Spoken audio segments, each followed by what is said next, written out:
दयालु दुकानदार और प्रभु कृपा।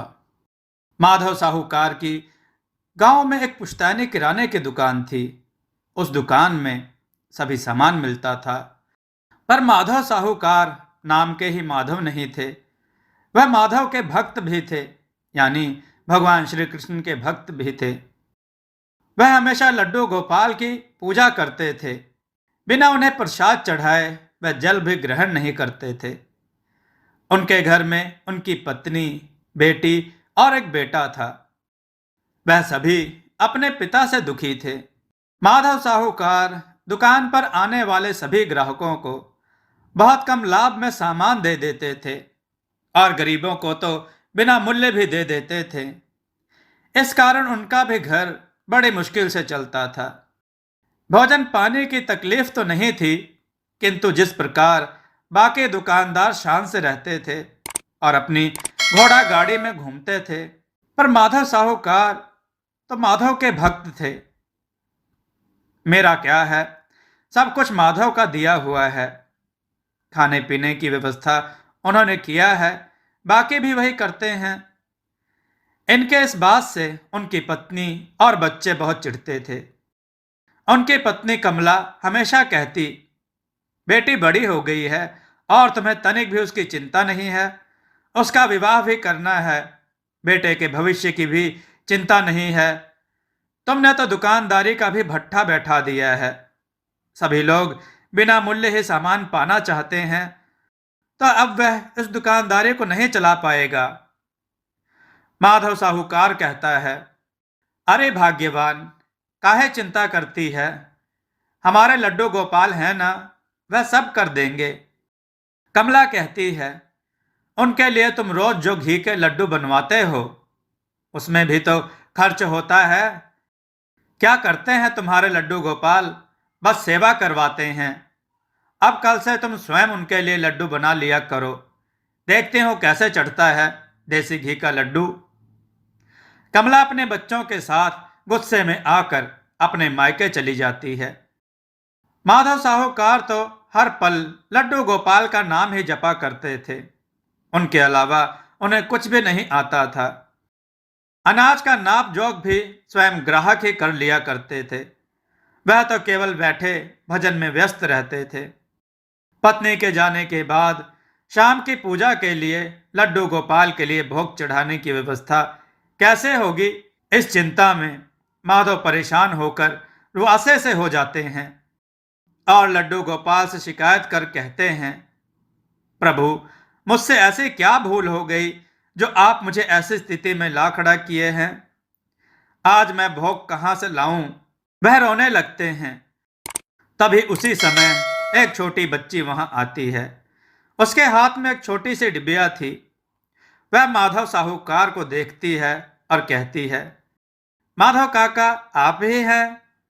माधव साहूकार उसे देखकर कहते हैं, हाँ बेटी, मैं ही हूं।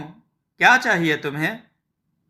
वह कहती है, काका, माँ ने यह घी के लड्डू बनाकर भेजे हैं।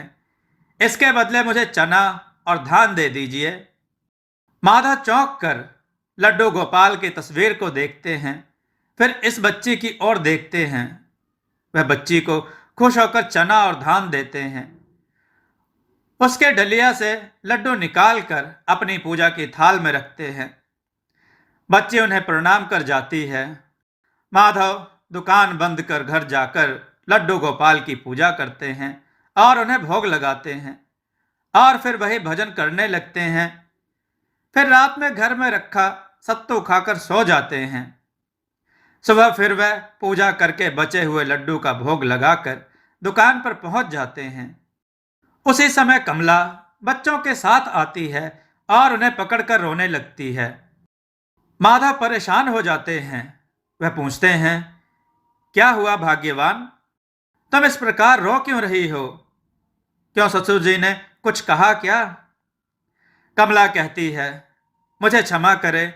रात में मेरे सपने में लड्डू गोपाल ने आकर मेरी आंखें खोल दी।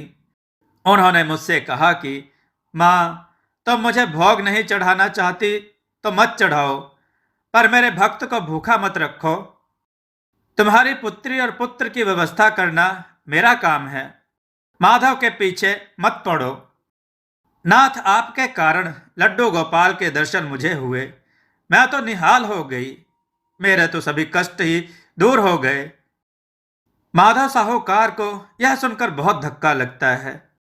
वह सोच में पड़ जाते हैं कि मैं उनकी पूजा पाठ करता हूँ, हमेशा उनकी सेवा करता हूँ, पर मुझे दर्शन ना देकर कमला को दर्शन दिए, इसका अर्थ है कि मेरी पूजा में ही कोई कमी है।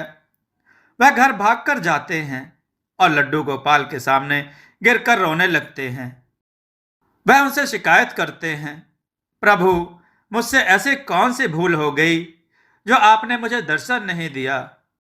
अब आप जब तक मुझे दर्शन नहीं देंगे तब तक मैं अन्न जल कुछ भी ग्रहण नहीं करूंगा। कमला और बच्चे उनके पीछे आकर उन्हें समझाने का प्रयास करते हैं, पर उनका रोना नहीं रुकता है। तभी वह कल वाली कन्या वहां आती है और कहती है, माधव काका कहाँ हैं? कमला अंदर की ओर इशारा करती है तो वह अंदर आती है तो वहां माधव साहूकार लड्डू गोपाल के सामने सर पटक पटक कर रो रहे थे। वह उनके पास जाकर कहती है, माधव काका, आप क्यों रो रहे हैं? अब आप जब मुझे पहचान नहीं सके तो मेरे इसमें क्या भूल है? माधव उसकी बात सुन चौंक कर उसे देखते हैं तो वह उन्हें लड्डू गोपाल के रूप में दिखाई देते हैं। यह देख वह उसके पैरों पर गिर पड़ते हैं और कहते हैं, प्रभु, मुझे क्षमा करें, मैं तो अज्ञानी हूं। आप कल स्वयं आए और मैं आपको पहचान नहीं पाया। वह चरणों में गिरकर रोने लगते हैं। लड्डू गोपाल अपने बाल रूप में उन्हें दर्शन देते हुए उन्हें उठाकर कहते हैं, उठो गोपाल, मैं तो हमेशा ही अपने भक्तों के पास ही रहता हूं। बस तुम स्वयं में झांक कर देखो, मैं अपने भक्तों की हमेशा रक्षा करता हूं, पर तभी जब उन्हें आवश्यकता होती है। यह देख कमला की आंखों में भी आंसू आ जाते हैं। उसे अब आभास होता है कि उसके पति कितने बड़े कृष्ण भक्त हैं, जिसके लिए प्रभु स्वयं आए। वह भी प्रभु के चरणों में गिरकर क्षमा मांगती है। प्रभु दोनों को आशीर्वाद देकर अंतर्ध्यान होते हैं। माधव तो अब दुकान बेटे के हवाले कर खुद गोपाल के भजन में लग जाते हैं। बेटा भी उनकी तरह ईमानदारी से दुकान चलाता है। प्रभु कृपा से बेटी के लिए सामने से रिश्ता आता है। लड़का एक बड़े ही धनाढ्य घर का है और वह एक दिन उस ग्राम से निकलता है तो उसकी नजर माधव की पुत्री पर पड़ती है, तो उसका दिल वहीं अटक जाता है और वह अपने पिता को बुलवाकर तुरंत विवाह करके जाता है। बेटे का दयालु व्यवहार देख एक धनिक अपनी इकलौती पुत्री का विवाह उससे करता है और उसे पूरा कारोबार सौंपकर वह भी माधव के साथ भगवान श्री कृष्ण के भजन में लग जाता है। बोलिए श्री राधे कृष्ण भगवान की जय। दोस्तों, आपको यह कथा कैसी लगी? अपने विचार और सुझाव कमेंट में जरूर दें। हमारी कथाओं को लाइक करें, हमारे चैनल को सब्सक्राइब करना न भूलें। हमारी कथाओं को शेयर जरूर करें जिससे लोगों को अच्छा ज्ञान प्राप्त हो। जय श्री राम भक्तों।